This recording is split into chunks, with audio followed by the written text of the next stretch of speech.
We're going to now look at something called a potentiometer, which is a variable resistor. It's a resistor whose value you can change by rotating something, which I think is pretty cool. It's kind of something used for adjusting the volume on your radio, believe it or not, or on your computer. It's basically using a potentiometer, maybe one that's electronically controlled, but it's still a potentiometer. In order to make the measurement, here's what I'm going to do. I'm going to put the potentiometer into my circuit, my proto board, so I can access the probes, or the little wires on the potentiometer, I should say, so I can access them more easily. I'm going to connect those little short wires in the holes that I know are connected to the wires that the potentiometer is hooked into. So here's how I'm going to do it. I already pushed the potentiometer pins in. So now I'm going to push these wires in like this, like that, and like this. So you can see there's 3 holes that I have the potentiometer pins in, that I have the wires in. I'm going to set my meter here so I can measure what the potentiometer is going to show. And I have to adjust the scale right to make sure that I'm not getting the ones once I hook everything up.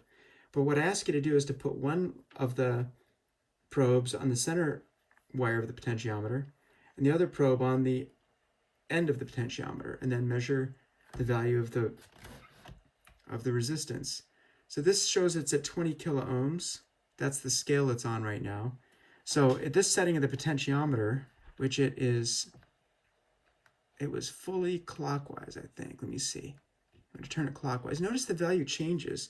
So right now, it's basically showing that there's 0 resistance between the center wire, which is the red one, and the end wire, which is the black one. 0 resistance. Now I'm going to rotate the potentiometer. I'm turning it counterclockwise. Notice the resistance is going up.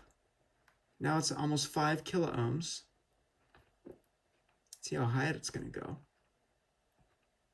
Goes, gosh, almost at 10, like 9.83 kiloohms is the resistance of this potentiometer. So I could change the value of the resistance just by rotating that. Now what I'm going to do is I'm going to leave the red wire here, and I'll put the black one on the other side. See what happens. Now this side is the small side. It's 0. Okay, but what happens when I turn it clockwise? Let's see. The resistance is going up. Notice that. It's going up. And that's 9.83 kiloohms when it's all the way on the other side, and the other one was 0 at that point.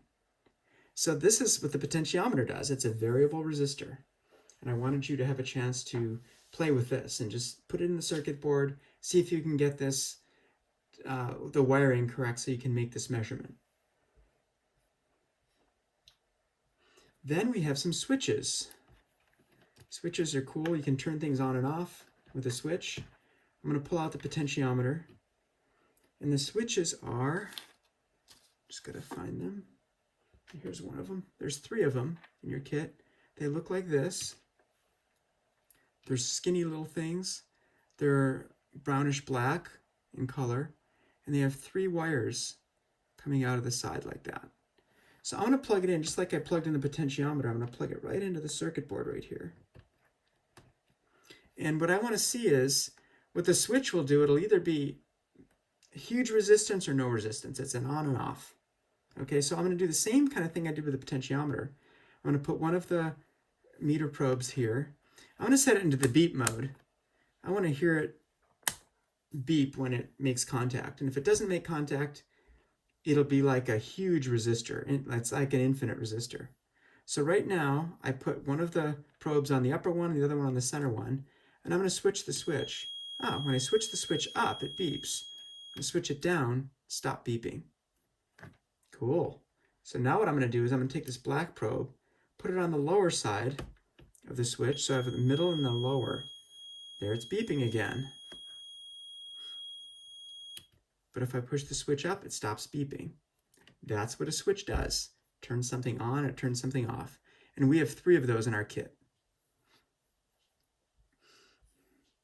Okay, we're getting there.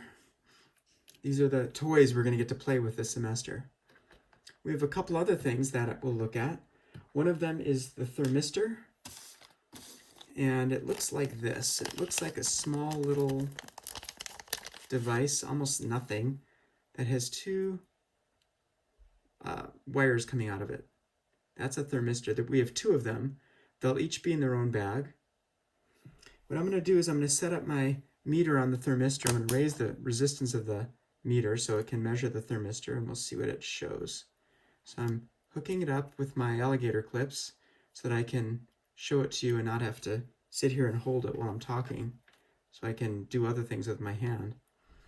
And notice that the thermistor has a resistance right now of around, it says around between, it's going up. It's varying a little. It looks like it's going up to about 5 kiloohms. It's going to stabilize soon. But what happens is when this thing changes temperature, its resistance changes.